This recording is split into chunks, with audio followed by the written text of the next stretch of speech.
First weird occurrence was when everyone woke up late for work. We had no idea of the time because every clock, watch and mobile phone in the world had stopped. Time stood still, yet it was fluid, and the world had changed. Buses and trains couldn't run because there was no way to coordinate services without time.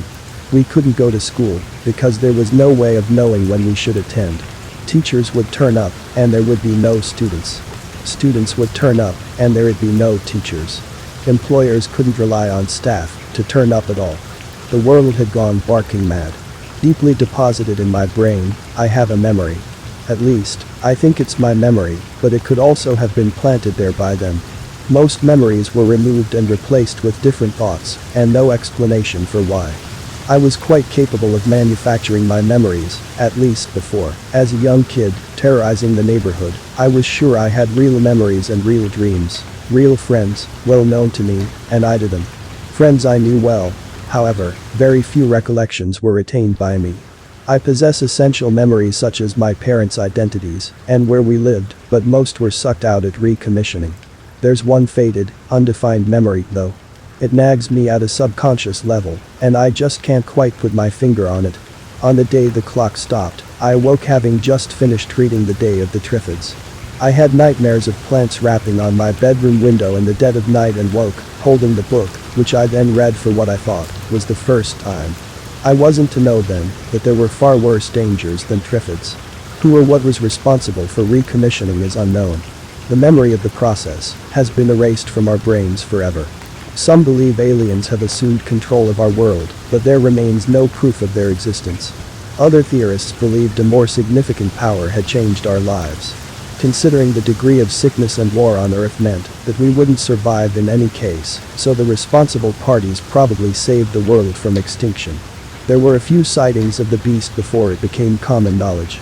We learned little from these sightings, as they culminated in the mysterious vaporization of witnesses. Today, almost 2 years later, we resemble robots rather than people. Everything is done by rote, eating, exercising, working, too little after these days. Mostly, we hide to avoid the attention of the beast. Late sightings are more frequent, and we've learned to pretend that we know nothing. Now there are hundreds of sightings worldwide, every day. Now, the penny dropped, these monsters were responsible for our recommissioning, and were destined to take over the world. God help us all. My parents are gone, and I was forced to witness their untimely demise. The insidious, hideous beast, breathing hot, rancid hate, splintered our front door down yesterday with just one kick. What he did next was so horrendous, I couldn't erase the images from my tired brain. Sharp green teeth were pulled back into a smile when he dived onto my surprised mother as she half rose from her seat. As he dragged her body into the lounge room, we watched in horror as he smothered her screams with his thick black wings and sank those disgusting fangs into her crepe skin throat. Her death mask was one of pure terror, smeared with blood. I felt impotent, pathetically unable to stop the carnage. The beast took much longer with my father, he obviously wanted to enjoy the process. Frozen with fear, father was glued to his chair. Unable to escape, slowed down by his advanced years, the beast easily kept one constant eye on him. Having finished with my poor mother, he sauntered creepily into the kitchen area where father and I still sat, rooted to the spot in shock and fear. Before we could blink, he whipped out a blade sharpener and honed a chef's knife to a razor-sharp finish. Before either of us could react, he stuffed a filthy cloth into father's gaping mouth and chopped off both of his ears. His bulbous nose came next, and then his lips. On and on, the beast cut until he no longer resembled my father, but a deformed marionette with its strings cut and discarded, laying in a heap on the floor. His limbless form lay inert, spurting his lifeblood, before slowing to an ooze as it drained from his devastated body, pooled into the faded kitchen carpet. My brain had trouble processing what on earth I had just witnessed. I naturally assumed that I was next and was visibly, horrifically captivated. Clothed in black leggings, his uneven leg length evident, the beast wore black ballet slippers and a black jumper, knitted especially to accommodate massive filthy black feathered wings, extending on either side of his torso. A black trilby adorned with a long red feather covered his misshapen head and maniacal facial features. What atrocities would he subject me to? I was no match for whatever this creature was. Deep in my brain, however, a tiny fragment of memory was resurfacing. What was it? Come and he spoke, almost friendly to me. WH, where are we going? I stuttered, feeling an inner rage at myself for being so tragic. We're going to paint the town red. He roared, throwing back his disgusting head, exposing his pointed green fangs. Howling like a wolf, he approached me, face to face, his breath rancid. Just come with me, I'll show you what's what, smiling with those hideously green shark teeth. Grabbing tightly onto my arm like a vice, I was given little choice. We were flying. My mind told me that it was impossible, but another fragment was surfacing in my brain, indicating that I was born to fly. What? Was I to be an accomplice in this nightmare? My memory triggers were terrifying. How on earth was my brain wired? Was I a killer? I felt sure that enlightenment was nigh. This disgustingly strange guy somehow led me to believe that I was inexplicably safe in his company. My mind was still reeling. I needed to focus on our destination.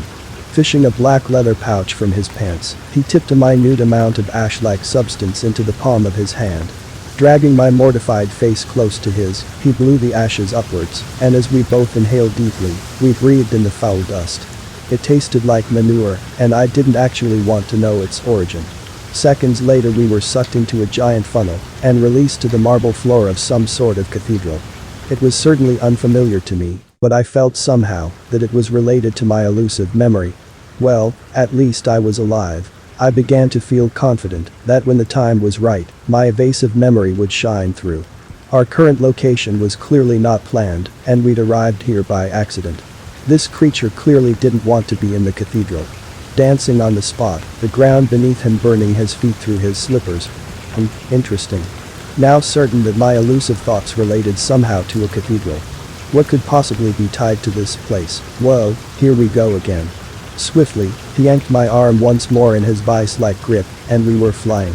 His enormous black wings were probably once beautiful. Now, they were greasy and stained by copious amounts of blood from previous kills. We seemed to glide for hours, yet time was fluid. Good grief, mother and father are really dead. A sudden burst of reality as my shocked mind processed this information. Initially overwhelmed, tears running freely down my cheeks, I suddenly felt that eventually, everything would be okay. Fearing for my safety, though, I needed to ditch the guy in black who seemed to have taken a shine to me. Shine. There's that tatter of a memory again. I couldn't quite grasp it, like a shredded sheet hanging on the clothesline. Each time I tried to grab it, it would tear further, and the wind would blow the scraps away. It's in my head though, of this I was certain by now. Not ready to free me, he seemed to have another thought, and reached to grab my arm. Pulling my arm back, the surprise on his grotesque face was almost comical. I thought he was going to cry. What? He scoffed. Well, if you insist on dragging me along on these trips, at least change sides. I'm positively covered in bruises from your pincers, so a little less brutality, if you don't mind, and alternate arms occasionally. I'd surprised him yet again. Long talons raked at his face, and I was suddenly aware that he had only 3 fingers on each hand. Well, they were more like crab's claws, with a flipper in place of where his pinky would have been. Baring ragged green teeth, he roared.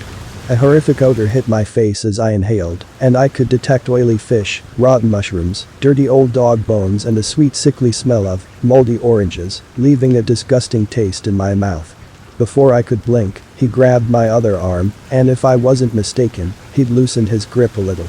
At this stage he hadn't actually physically harmed or threatened me, and I had to wonder whether I would serve a later purpose. Perhaps it was related to that darned evasive memory. Before I could contemplate further, we had landed in a huge compound. Perhaps a military base. It had barbed wire surrounding the perimeter and I could hear guard dogs barking in the distance. There was a long building where people were slowly entering. They wore blue and white pajamas with a yellow star sewn onto their sleeve. I glanced up and saw black smoke pouring out of the chimney. Oh my God, I realized where we were. We had landed at Auschwitz, and I watched Jewish men, women and children being herded into the building in certain death. I wanted to scream out in protest but then realized that this was in the past, and the past cannot be changed. We can only move forward and never commit these atrocities again.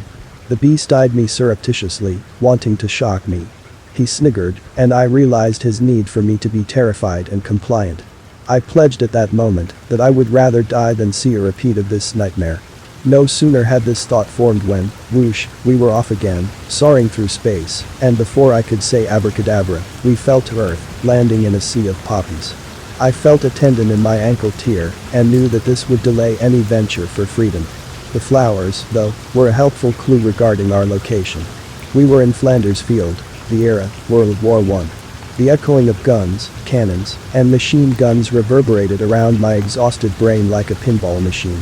Mutilated bodies were piled in every direction, making it difficult to tell whether they were Allied soldiers or enemies. Death steals any descriptive features we may have once owned in life. One dead soldier looked, smelt and decomposed just like any other. Sudden nausea caused me to vomit up what little I'd eaten for breakfast. The beast noticed my discomfort, smirking his evil smile, as only monsters can. Mission accomplished, he'd produced the desired reaction from me. Meanwhile, I was rapidly tiring of his games. We weren't likely to see anything lovely or unspoiled today, and I turned my thoughts to escape, injured ankle or not. Just when I thought I had a plan to break loose, he clutched my arm and whisked me off yet again, to heaven knows where next. Not to disappoint, he landed almost gracefully this time in a rather large red shed. A dairy farm. I couldn't for the life of me figure out why we were here. Big fat cows were tethered to milking pumps and mooed noisily at our intrusion. We remained only for seconds before I was accosted once more and dragged skywards again. At least it wasn't raining. I spoke too soon. Falling to earth was a process I was gradually becoming accustomed to. Landing with a thump, I quickly checked all limbs to ensure nothing was broken. Curiosity got the better of me. Where are we? You'll see. He chortled in his maniacal manner. He knew exactly where we were, and I could almost see the cogs turning in his distorted brain. There was certainly a creative plan in his corrupt mind, and I was about to be appalled big time. Walking, hobbling on uneven legs, he excitedly approached a bay manufacturing something, and auto-filling cans with the produce. Shocked, I realized that we were in a factory which dried and purified milk products, producing baby formula. Here the milk was dried, reduced to powder, and filtered with essential vitamins to keep babies thriving and healthy. Reaching into his filthy pocket, he again drew out the leather pouch he had used earlier. I looked at him askance, as if to ask what he intended doing with the ash from the pouch. He never failed to disappoint. I'm going to mix this ash into the vat of dried milk, so that each squawking little pink baby will receive a tiny taste of my potion, and they will become one of my kind. The beast bowed low as if to congratulate himself on his idea. Beaming his vile smile, he raised his eyebrows to gauge my reaction. How could I not object? These were innocent babies. I couldn't stand by and let him populate the planet with disgusting clones of himself. They would eventually grow up to commit the same barbarities as he, and the whole universe would be full of crab-clawed, vile-smelling, green-toothed monsters with oily black wings, which would leave a bloody trail wherever they go. Suddenly, bright lights blinded me, as the long-forgotten memory flooded my brain. The memory, implanted so long ago, emerged as the solution to the Holocaust created by these creatures, preventing them from existing to threaten the world. Cease your abhorrent behavior. The bellowing noise hurt his misshapen ears, and he cupped his hands and pincers.